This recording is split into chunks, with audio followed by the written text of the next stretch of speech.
कणक है तो कणक दा रेट तो बहुत तले खाद दी 15,000 ते बोरी है। मैं आप कणक वहेंदा रहना। अच्छा मेरा तकरीबन 40-45 गट्टू थी। आगे 2-4 बोरियां बंदा वेच छोड़िया तो निजाम चल वेंदा। आगे 300 वाला हिस्सा घिंदा 20 15 18 गट्टू घिंदा। हुण वो 10,000 किले दा घिंदे 10,000 भावे 10 गट्टू निकलन भावे 5 गट्टू निकलन। जो आते डीजल महंगे कणक दा रेट 5,000 है भरूं ते असां 15,000 तू गट्टू खाद दा डीआपी घिन के ते ओ सटाए ते भर के गवर्नमेंट भी जेरी सब्सिडी देंदी है 1000 रुपया गट्टू नालू वो साकू किसाना को नहीं लगदी। वो लगदी है वड्डे डीलरां को। क्यों वो 70 रुपए 170 दा खाली 70 दा वो टोकन घिंदन अगा 1000 दा हिसाब उन्हां को मिल वेंदे। ये फायदा कौन वो 1000-1500 गट्टू सस्ता होया ना घिनण वाले को सहूलत थी वया। यानी कि अगर एक लसानी तव्हां के पिज़्ज़ा खाओ तो 3000 दा पिज़्ज़ा आंदा है। 2 पिज़्ज़े खाओ तो किथाई भी वञो सरकारी नौकरी वाला बैठे ना होंदी 2 लाख तो नहीं तनख्वाह है ना वो 200 गरीब दी रिश्वत पिछू बैठे। बिल्कुल बिल्कुल हालात इहो जान हुण केरी केरी सिद्धी आखां मैं गल करा हालात है नहीं जो जान तुसां को लोग तो प्रमोट करे सोन। नहीं नहीं खैर कोई तुसां गल समझो गरीबन दी आवाज हो ना जा तुसां गरीबन दे हक च बोलदे पियो। हुण एक किसान है उसनु अगर 15,000 रुपए दी बोरी पोई खाद दी तो किंजे कणक बेचे। मैं परेशान ना मैं क्यों परेशान ना मैं 2 बोरियां विच असां जा 4 घिनसा ये जो आदन बे गरीब की ते कणक सस्ती हो तो कणक दे लेखा लावन ना।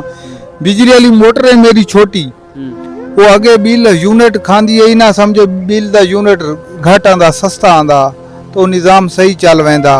हुण बार के 1000 रुपए दा पानी खासी तो पर 2-4,000 बिल आवे सी अपनी चीज उतू उतू ते है देखो ना।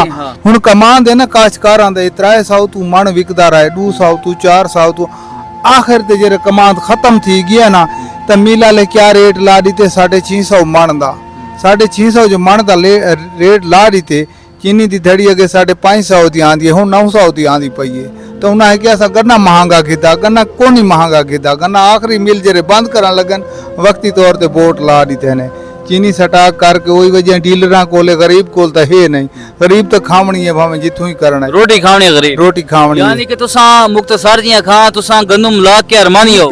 पिछले साल इथे होटल ते रोटी खांदे आसे तो 15 रुपए ते 20 रुपए रोटी गिंदा हुण भी हुंदा वो रेट है 15 रुपए तुणी गंदम 5000 ते भी है गंदम 13,000 ते गंदम 13,000 ते आई ते 15 रुपए दी रोटी 5,000 रुपए गंदम आई ते 15 रुपए दी रोटी ये ज्यादती है। हां ये हाल है हुण। अच्छा यानी कि होल नाल नु भी तो आखो ना भी हुण 5,000 दी असा केरे को आखूं जेरे सारी हुकूमत नहीं सीधी आदी गरदार को रास्ता देने ते साफ बंदे को नाप खड़ो ने। यानी कि 5,000 दी बोरी है 15,000 दी बोरी आई 11,000 दी 12,000 दी ब्लैक ते विकी है ते उस टाइम रोटी विकी 15 रुपए दी ते हुण 5,000 दी बोरी हुण तो 5 रुपए दी रोटी विकनी चाहिए जो 5 वाले 10 होनी चाहिए। लेकिन होटल वाला तो पूछो तो आते इतने यूनिट सड़ गए इतनी बिजली सड़ गई है। यानी कि हुकूमत नु चाहिए कि बिजली सस्ती करे मेन चीज सस्ती करे क्योंकि हेड वैसे वगैरह चलते हैं पेट्रोल सस्ता करें डीजल सस्ता करें जिसकी वजह तो किसान नु कोई खुशहाली थी वे किसान खुशहाल थी वे कोई असल है चक्कर है। आखिरी पैगाम देना चाहो वजीर आला पंजाब मरियम नवाज नु मैंने उम्मीद है कि उस तक वीडियो वैसी तो जरूर सुन सी असा केरा होंदा फायदा खुआसा को तो सुख नहीं मिलदा नहीं ठीक है वो हिसाब ठीक है सारे गरीब घिनण वाले तो नहीं ना कोई बेचण वाले वाहण वाले सारे के वास्ते फायदा है कणक तले हो ना फायदा है क्यों फायदा है हर गरीब रोटी खावणी है हर गरीब वास्ते ठीक कीते सी जा हुण वर्ग गरीब तो पहुंचता नहीं गरीब तो क्यों नहीं पहुंचता हुण कर्जा कढे ना वही अमीर को मिलता पे जरा आगे रजे जरा आगे तनख्वाहदार है जरा भूख मरण वाले दिहाड़ी वाले तो कर्जा को किया वो अपना कोई बिल ठीक करावना वजे तो कणी अफसर रिश्वत गिंदा गरीब नु कर्जा नहीं मिलदा पिया गरीब को कहीं को नहीं मिलदा पिया वो मिलदा पिया तो आगे जे को नौकरी है जेंदी 2 लाख तनख्वाह है लाख तनख्वाह है 4 लाख तनख्वाह है गरीब को देवे ना जरा तले है शोदा जरा मैं तो सुनदा पिया कि गरीब अप्लाई करो हकदार को नहीं मिलदा हकदार दे रोजां दे सौदे कढिया ने साडे इलाके पूरी आवाम को लिखिया ने लिख दे तो वो कहीं कोई नहीं मिले हकदार को मिले हो सन तो चंगिया चौखिया को मिले हो सन जो हुण कर्जा है 15 लाख है या 5 लाख है या 4 लाख है वो आगे मिलदा पे जरा आगे बंदा रज जाए तो गरीब तुसा अप्लाई कीता है असा अप्लाई कीता है जब समझो नहीं मिलदा बस असा हालात डिठी खड़े हैं। गरीब को ये राशन वाले सौदे ये वादा घाटा ही नहीं मिलते।